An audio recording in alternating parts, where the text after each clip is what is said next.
Good morning प्यारे बच्चों। आज की डिजिटल क्लास में आपका स्वागत है। आज के वीडियो में हम सीखेंगे हिंदी सुरभि 2 का पाठ नंबर 8 मुझसे दोस्ती करोगे का अभ्यास। इससे पहले हम वो कठिन शब्द देख लेते हैं।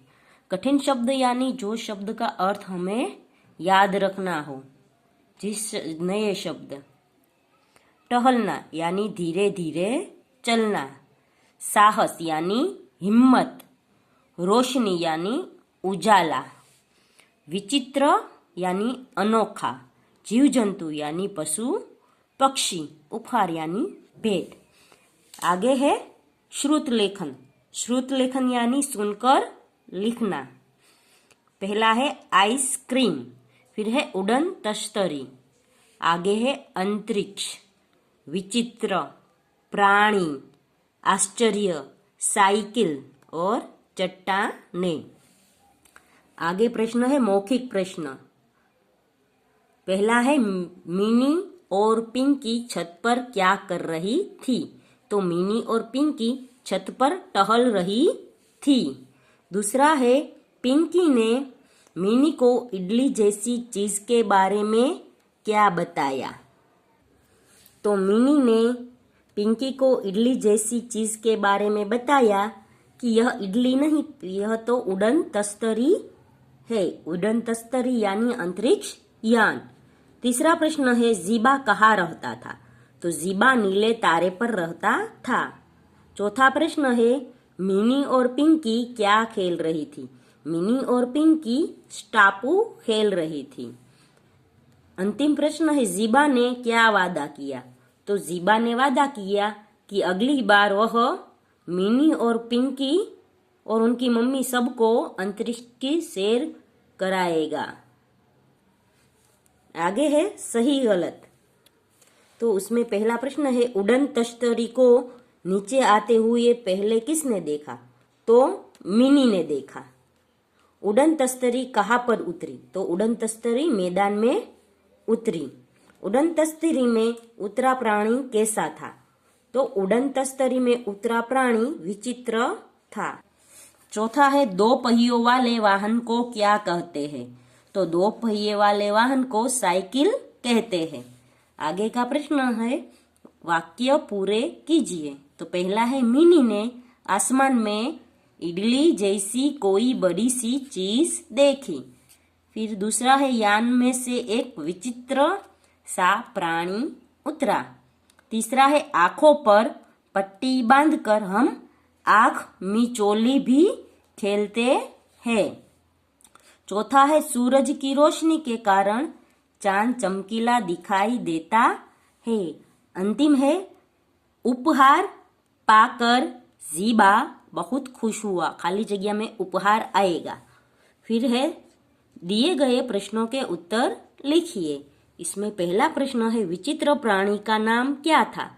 तो विचित्र प्राणी का नाम जीबा था। दूसरा है जीबा धरती पर क्यों आया था।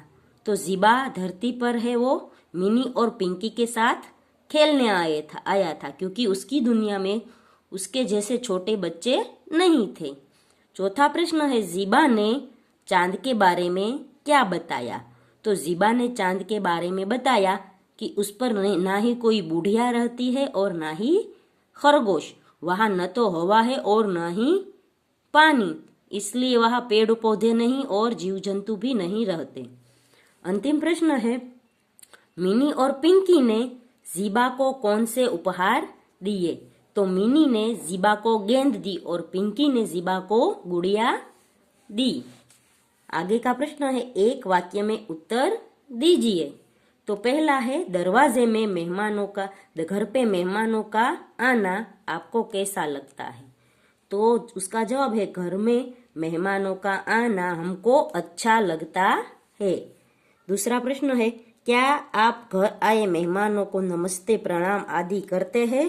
तो इसमें लिखना है हाँ, हम नमस्ते प्रणाम आदि करते हैं।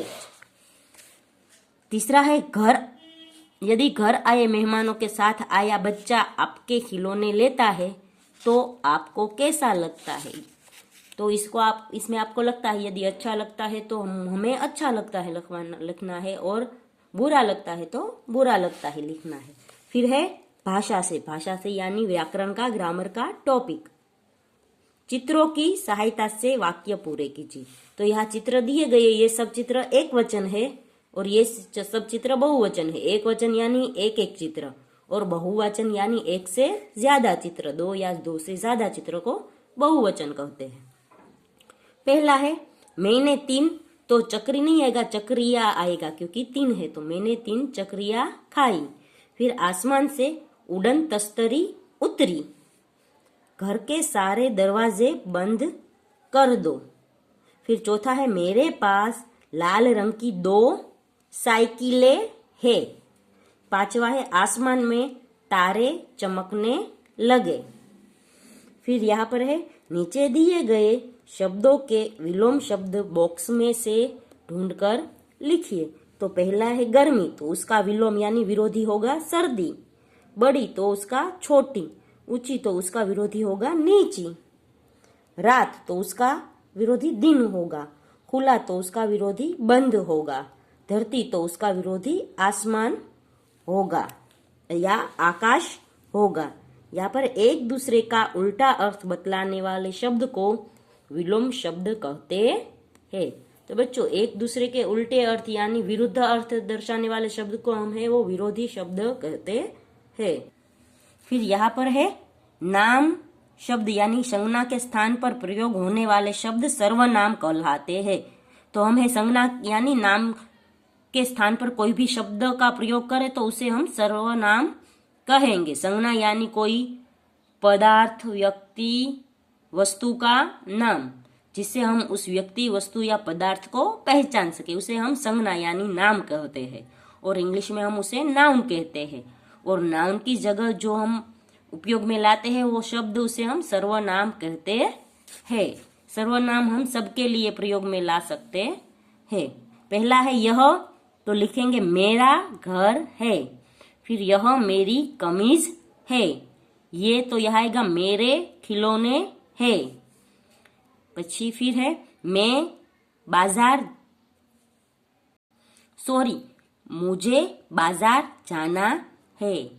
फिर अंत में आएगा मैं रोज दूध पीता हूँ। फिर आगे है मेरी कलम से, सूरज के बारे में आप क्या जानते हैं? सूरज पर 5 वाक्य लिखे। तो यहाँ पर मैंने लिखा है सूरज हमारे सौरमंडल का स्थिर केंद्र है, जिसके चारों तरफ सभी ग्रह घूमते हैं। यह पूरा का पूरा गैसों से निर्मित है। सूर्य के प्रकाश को पृथ्वी तक पहुंचने में 8 मिनट 17 सेकंड लगते हैं। सूर्य का आकार बहुत बड़ा है, जिसकी वजह से यह धरती से भी बड़ा दिखाई देता है। तो बच्चों, यहाँ पर है वो 8वां पाठ खत्म होता है। अगले वीडियो में हम है 9वीं कविता सीखेंगे, सच्चे मित्र। तब तक के लिए गुड बाय, टेक केयर।